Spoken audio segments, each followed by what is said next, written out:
So we provided a broad setting, and we will look at water scarcity and water abundance in the water governance case studies. And since the authors are in the US, they obviously focus on Arizona, which is a very nice story of how population has grown in the desert despite serious water scarcity issues, but they continue to grow, which is quite astounding. So it's worth learning what has happened over time. So let's just read through and try to understand the issues of water scarcity and the solutions, let's say, or the governance of the commons in Arizona. The city of Phoenix was founded in 1861. Since then, the population in the Phoenix metropolitan area has grown to about 4.2 million people. This was in 2010. The city has a subtropical desert climate with temperatures up to 118 degrees Fahrenheit or 48 degrees centigrade in the summer, and the average annual precipitation is only 8.3 inches or 210 millimeters. That's basically a desert.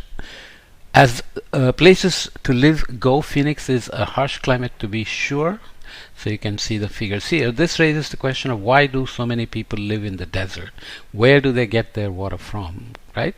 This is a Phoenix Valley picture showing the vegetation, the landscape.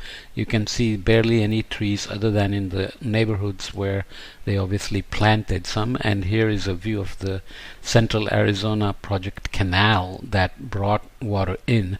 Basically, it has a couple of rivers, Colorado, and then a couple of other tributaries which have been used over time for water. But we'll see that its water story has always had ups and downs, with lots of news about how people are being forced to save water because they have a drought. Well, 210 millimeters. The main thing to remember is that when the rainfall is so low, the variance tends to be very high. In the monsoon region also, Mumbai has, let's say, a rainfall of about 2500 millimeters. Its variability around the mean tends to be much smaller than, let's say, Rajasthan, which also has a rainfall of a couple of 100 millimeters, but the variance will be very high. In 1922, the 7 US states that are part of the basin of the Colorado River created an agreement called the Colorado River Compact, 1922. Okay, this agreement defines the allocation of water rights among the states of Colorado, New Mexico, Utah, Wyoming, Nevada, Arizona, and California, and then it runs into Mexico. Based on the historical rainfall patterns, the flow of the Colorado was equally divided between the upper division states, so Colorado, New Mexico, Utah, Wyoming, and the lower states, Nevada, Arizona, and California, flows into Baja California. Defining the rights to Colorado River created opportunities for irrigation and led to projects like the creation of the Hoover Dam to harvest Colorado River water. So Hoover Dam is built, it's a massive dam. At some point it used to be the biggest for a long time, and then came the Three Gorges Dam of China, which is I think now the largest. You can check on that. But the resources, the labor, the planning, implementation, everything for Hoover Dam takes enormous time and energy and resources. So in our lingo of common goods, this is a kind of a public, is it a public good? It's a public good, a part of the water infrastructure. So think of it that way. Arizona was dissatisfied with the agreement and did not ratify it until 1944, so 22 to 44. Negotiations dragged on for almost 20 more years until specific disagreements with California were settled in the Supreme Court in 1963. So this gives you an idea of the institutions involved, the action arena, the attributes of the community from Arizona and California, and the action situations and relative positions and so on. The verdict specifies that California can use 50% of the river flow up to a maximum of 5.4 cubic kilometers annually, Nevada 0.4 cubic kilometers, and Arizona the remainder of the lower Colorado river flow. So you can see the agreement is very specific on the numbers, and there are upper limits on the amount and not just the percentage, so that you can deal with the percentage appropriately when the river flow is very low, for example. Okay, just to take the timeline of Arizona itself from Encyclopedia Britannica, goes back to about 1150. The Hopi established the Oraibi Pueblo. It is thought to be the oldest continuously occupied settlement in the US, although these timelines change based on older evidences.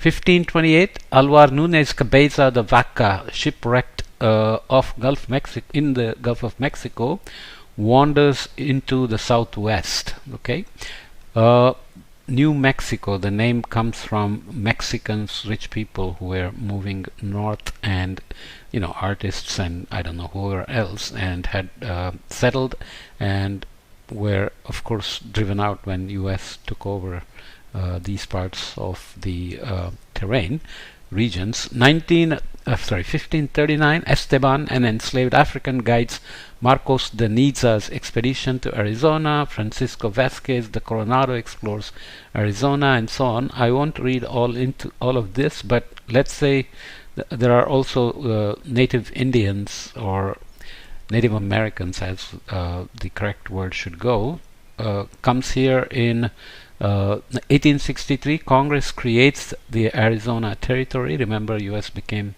independent in 1776 or so. I think it is 76 July 4th. You can go back and make sure.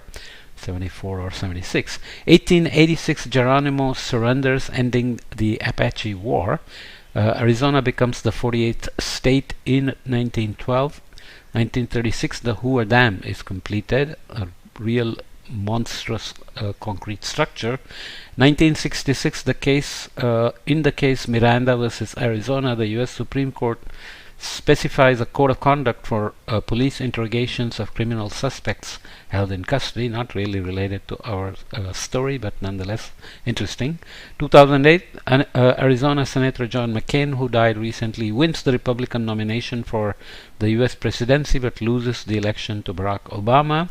He had the famous VP candidate Sarah Palin, which turned out to be a interesting story. 2014, Arizona recognizes same-sex marriage after a federal court overturned state's ban, so that's not important. But looking at the population trends and the rankings among states, you can see how 1920 it was a few 100,000 and ranked 45 in the US, and by 2020 it's up in the rank at number 14. In terms of population trends, it's now over 7 million. So this is the story of people occupying the desert, and as we have said before, water is always the main resource which drives populations to certain places or away from certain places. We're talking about water scarcity and population moving in, which is very counterintuitive and raises a huge question about sustaining the common goods, right? So you can still get stories like this. This is from recently in 2023, June, I think we'll see in the next slide. Arizona limits construction around Phoenix as its water supply dwindles. In what could be a glimpse of the future as climate change batters the West, officials ruled there's not enough groundwater for projects already approved. So basically at this point, other than the river and the compact of the Colorado sharing, Arizona has been mining groundwater. I think it's the Ogallala Aquifer. You can check. Arizona is also famous for its lush golf courses. People love to go there and play golf because it's very warm even in the winter. So you can imagine how crazy things can get once water is considered a resource that can be simply exploited. So this is from June 1, 2023. Queen Creek, Arizona, a suburb of Phoenix, is projected to grow to 175,000 people from its current 75,000 if it can find enough water. If it can find enough water. So you can see that there is greenery here, which is obviously put in by these housing developments, and these are not even high rises, these are mansions. So living like this in a desert with such water scarcity, does it make sense? Okay, so the institutions are involved in providing the infrastructure to supply water, obviously, to people who come and live there, but you have these issues of how to sustain such populations and water supply for them in the long run. The story of the development of Phoenix is the story of how water scarcity was overcome with public goods, so infrastructure like Hoover Dam. There's no way that a small group of individuals could build the Roosevelt Dam. Previous efforts by smaller groups to build canal systems, that's a different dam, often failed. Getting water to the arid West required a monumental effort. In this case, a central government was essential to provide public infrastructure due to the scale of the problem. This is not always the case. Sometimes smaller groups can solve such large problem, as we will soon see. Okay, so let's make sure where the Roosevelt Dam is. I should know such things, but I'm getting old, sorry. Where is the Roosevelt Dam? It is located, Theodore Roosevelt Dam is on the Salt River, located northeast of Phoenix, Arizona. So Salt River, and there's another river which starts with a V along with Colorado that supply water to Phoenix and Arizona. So let's leave this podcast here as a story of how the common good water is, it's not a club good, it's not a private good, it's a common good or a shared community resource, we called it. But you can see how it has actually created a public good out of it by providing the infrastructure to supply water to people living in the desert, and even luxury items like golf courses, and that's attracting more people, obviously not leading to exploitation of the aquifer, which obviously is unsustainable, as we said before, because the recharging happens on much longer time scales than we pump it out to supply water to such massive populations and golf courses. Okay, so this is a good example, a case study. We'll leave it here and come back and look at a story of water abundance and what issues are associated with that. Okay.